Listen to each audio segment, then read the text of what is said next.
पश्चिम बंगाल और असम में दूसरे चरण का मतदान शुरू हो चुका है। आपको बता दें कि बंगाल की 30 सीटों पर वोटिंग शुरू हो चुकी है। 7:30 बज रहे हैं और आपको बता दें लंबी लंबी कतारें यहां पर लोगों की देखने को मिल रही है। साथ ही साथ असम में भी आज दूसरे दौर का मतदान है, जहां पर 39 सीटों पर आज वोट डाले जा रहे हैं। पश्चिम बंगाल की अगर हम बात करें तो यहां पर सबसे ज्यादा अगर कहीं पर नजर टिकी हुई है तो वो है नंदीग्राम सीट पर, जहां पर खुद मुख्यमंत्री ममता बनर्जी हैं और उनके सामने है शुभेंदु अधिकारी। ये सीट काफी अहम हो जाती है अपने आप में और साथ ही साथ एक तरह से नाक की लड़ाई है इस पूरे पश्चिम बंगाल के चुनाव में। खुद गृह मंत्री बोल चुके हैं कि नंदीग्राम में बीजेपी की जीत यानी कि ममता की हार पूरे पश्चिम बंगाल से ये तय है। यानी कि अगर बीजेपी जीत जाती है नंदीग्राम में तो अपने आप सफाया हो जाएगा टीएमसी का पूरे पश्चिम बंगाल से।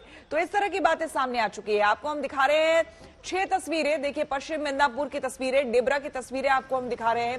साथ ही दक्षिण 24 परगना सुबह सुबह की तस्वीरें, जहां पर आज वोट डालने के लिए लोग निकले हैं। बांकुड़ा की तस्वीर, खड़गपुर, नंदीग्राम की अगर हम बात करें तो यहां पर पूरी तरह से किले में तब्दील कर दिया गया है पूरे इलाके को।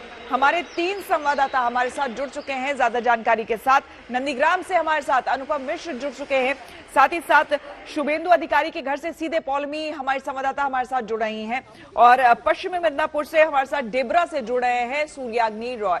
सबसे पहले पौलमी, आपसे जानना चाहेंगे, 7 बजे का वक्त दिया था, शुभेंदु अधिकारी बता रहे थे कि 7 बजे निकलेंगे वोट देने के लिए। क्या जानकारी, कब तक निकल रहे हैं वो?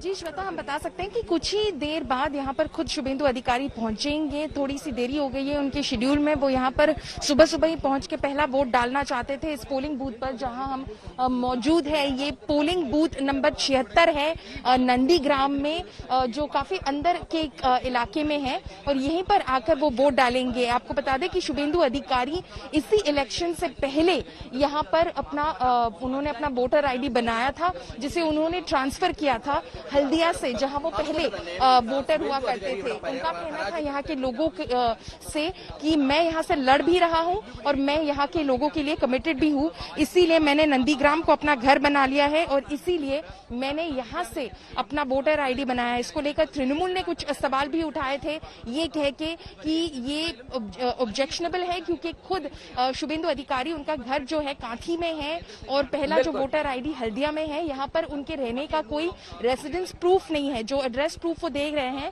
वहां पर वो रुके ही नहीं है, ठहरे ही नहीं है, रहे ही नहीं है।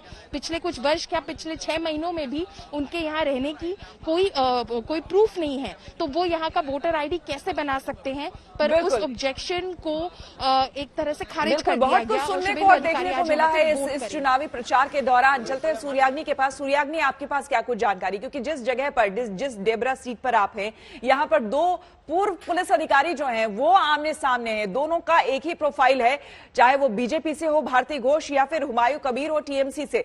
मुख्य मुकाबला इन्हीं दोनों के बीच में है। वहां पर क्या तस्वीरें? देखिए, अगर हम आज की सेकंड मतदान के चरण की बात करें तो नंदीग्राम के बाद अगर सबसे ज्यादा किसी सीट पर चर्चा हो रही है वो इसी सीट के ऊपर हो रही है, डेबरा वाली सीट के। पश्चिम मिदनापुर में आता है हुमायूं कबीर जो IPS ऑफिसर थे, तृणमूल के कैंडिडेट हैं। भारती घोष जो बीजेपी की कैंडिडेट है वो भी IPS ऑफिसर है। फिलहाल हम भारती घोष के रेसिडेंस के सामने हैं। एक बार मैं दिखाना चाहूंगा हमारे कैमरा पर्सन को दिखाने के लिए, ये उनकी सिक्योरिटी अरेंजमेंट है। इस सिक्योरिटी के पीछे भी एक कहानी है कि पिछली बार 2019 में भी भारती घोष ने कंटेस्ट किया था बीजेपी के टिकट से घाटाल से, जहां पे बहुत सारे ऐसे इंसिडेंट हुए जिसके बाद से उनको इतनी सिक्योरिटी दी गई है। कुछ ही देर बाद भारती यहां से निकलेंगी और वो डेबरा टाउन एग्जैक्ट जहां पे वोटिंग हो रही है उस तरफ वो जाएंगी। एक कंट्रोल रूम उन्होंने बनाया है जहां से वो मॉनिटर करेगी कहां कहां क्या क्या हो रहा है। वो भी एक पुलिस ऑफिसर रह चुकी है, IPS ऑफिसर जिनके अगेंस्ट उनका मुकाबला है वो भी एक पुलिस ऑफिसर है।